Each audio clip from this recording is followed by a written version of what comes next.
आप सभी साथियों को मेरा नमस्कार। दोस्तों, आप जानते हैं कि हमारे विद्यालयों के विकास के लिए कहीं न कहीं लोगों की सामुदायिक भागीदारी सुनिश्चित की जा रही है ताकि विद्यालयों का विकास किया जा सके। तो भला इससे एमडीएम कैसे अछूता रह सकता है? इसी क्रम में अपनी स्क्रीन पे आप देख सकते हैं, मिड डे मील के तहत चलेगा तिथि भोजन कार्यक्रम। भोजन का मेन्यू प्रधानाध्यापक विद्यालय प्रबंध समिति के सदस्यों द्वारा होगा तय। और साथ में ये भी बताया गया है कि इस कार्यक्रम के अंतर्गत फास्ट फूड, तला भोजन नहीं दिया जा सकेगा। तो आइए इस खबर में देखते हैं कि ये जो कार्यक्रम है तिथि भोजन कार्यक्रम, इसमें क्या नियम है और इसके क्या शर्तें हैं। लखनऊ से एक खबर है, उत्तर प्रदेश में बेसिक शिक्षा विभाग के तहत संचालित मध्याह्न भोजन योजना के तहत तिथि भोजन कार्यक्रम चलाया जाएगा। छात्रों को पौष्टिक आहार उपलब्ध कराने में समुदाय की भागीदारी सुनिश्चित कराने के लिए तिथि भोजन के तहत छात्रों को पौष्टिक भोजन प्रत्येक स्थिति में विद्यालय के किचन परिसर में ही तैयार किया जाएगा।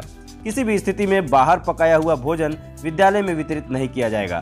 तिथि भोजन के तहत दिए जाने वाले भोजन का मेन्यू प्रधानाध्यापक और विद्यालय प्रबंध समिति अर्थात एसएमसी तय करेगा। तो इस तरह से दोनों मिलकर ये तय करेंगे कि मेन्यू क्या होगा। इसके आगे बताया गया है कि इस संबंध में बेसिक शिक्षा विभाग द्वारा आवश्यक निर्देश जारी कर दिए गए हैं। निर्देश के अनुसार कुछ जनपदों में विद्यालय परिसर में डाइनिंग सेट का निर्माण कराकर आत्मसम्मान के साथ बच्चों को भोजन ग्रहण कराया जा रहा है। यदि समुदाय का कोई सदस्य विद्यालय परिसर में स्थल उपलब्ध होने पर डाइनिंग सेट का निर्माण कराना चाहता है तो एसएमसी के माध्यम से करा सकता है।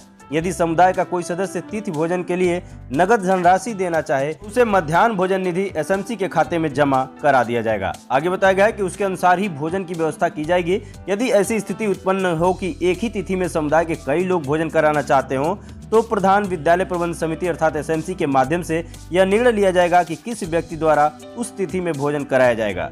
जिस व्यक्ति द्वारा भोजन कराया जाएगा वह स्वयं भी उस तिथि में उपस्थित होगा और स्वयं भी भोजन ग्रहण करेगा। अर्थात एक ही तिथि पे दो लोग मिलकर अगर भोजन करना चाहते हैं तो यह निर्णय लिया जाएगा कि कौन व्यक्ति वहां पे उस तिथि में भोजन कराएगा और साथ में उसकी भी अनिवार्यता है कि वो भी साथ में उस दिन भोजन ग्रहण करेगा।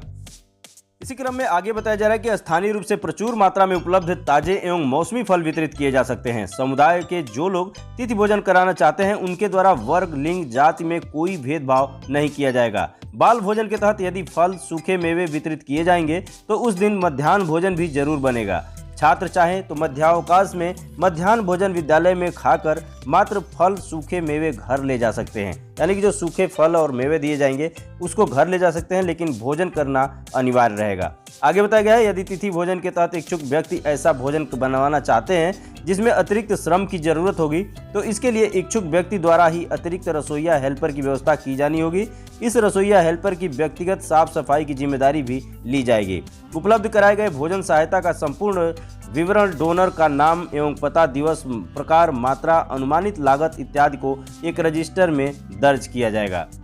अब दोस्तों, इसके पहले जितनी भी बातें हम लोगों ने देखी है, अगर इन बिंदुओं को देखें तो स्पष्ट तौर पर उनका निष्कर्ष यहाँ आ जाएगा। यहाँ पे तला हुआ भोजन यानी पूड़ी, पराठा, पकौड़ी आदि के साथ ही fast food, burger, pizza, Maggi आदि का वितरण नहीं होगा। मौसमी फल वितरित किए जा सकेंगे। मिठाइयाँ और भोजन में दूध से बने खाद्य पदार्थ, पनीर, खीर, दलिया को सम्मिलित नहीं किया जाएगा। क्लियर। नेक्स्ट बिंदु बताया गया है कि नकदी भी दे सकेंगे। यदि कोई व्यक्ति तिथि भोजन के लिए नकदी देना चाहे तो उसे मध्याह्न भोजन निधि या एसएमसी खाते में जमा करवाकर भोजन की व्यवस्था की जाएगी। यदि एक ही तिथि में कई लोग भोजन कराना चाहते हैं तो प्रधान विद्यालय प्रबंध समिति यह तय करेगी कि किस दिन कौन भोजन कराएगा। वही जो व्यक्ति भोजन कराएगा वह स्वयं भी वहां भोजन करेगा। इसकी अनिवार्यता यहाँ पे बताई गई है। यहाँ लास्ट बिंदु में बताया गया है कि फल और मेवे बटेंगे तो भोजन भी बनेगा। अगर फल और मेवे वितरित किए जाएंगे तब भी उस दिन मध्याह्न भोजन बनेगा। छात्र चाहे तो भोजन विद्यालय में खाकर फल और मेवे घर ले जा सकते हैं, यानी घर ले जाने की छूट रहेगी। तिथि भोजन में खाद्यान्न व कन्वर्जन कास्ट का उपभोग नहीं होगा। भोजन कराने वाले लोगों द्वारा वर्ग, लिंग, जाति आदि में कोई भेदभाव नहीं किया जाएगा। तो दोस्तों, आपने देखा कि इस प्रकार से इस कार्यक्रम के तहत इतनी शर्तें लगाई गई हैं। क्या ऐसे लोग मिलेंगे जो बच्चों को मध्याह्न भोजन कराएंगे? और यदि मध्याह्न भोजन कराते भी हैं तो क्या इतने नियम फॉलो हो पाएंगे? ये वास्तविकता के कितने नज़दीक है और इसका भविष्य क्या होगा, ये आने वाला वक्त बताएगा। फिलहाल एमडीएम में लगातार प्रयोग होते रहे हैं और उसी क्रम में एक प्रयोग ये भी है और ये कार्यक्रम एमडीएम में अब जुड़ने वाला है। तो दोस्तों, ये रहा छोटा सा अपडेट आप सभी के लिए। वीडियो अच्छी लगी तो लाइक कर दीजिएगा। चैनल को अभी सब्सक्राइब नहीं किया तो प्लीज़ मेरे चैनल को सब्सक्राइब कर लीजिएगा। मिलते हैं दोस्तों नेक्स्ट वीडियो में नेक्स्ट टॉपिक के साथ। तब तक के लिए नमस्कार।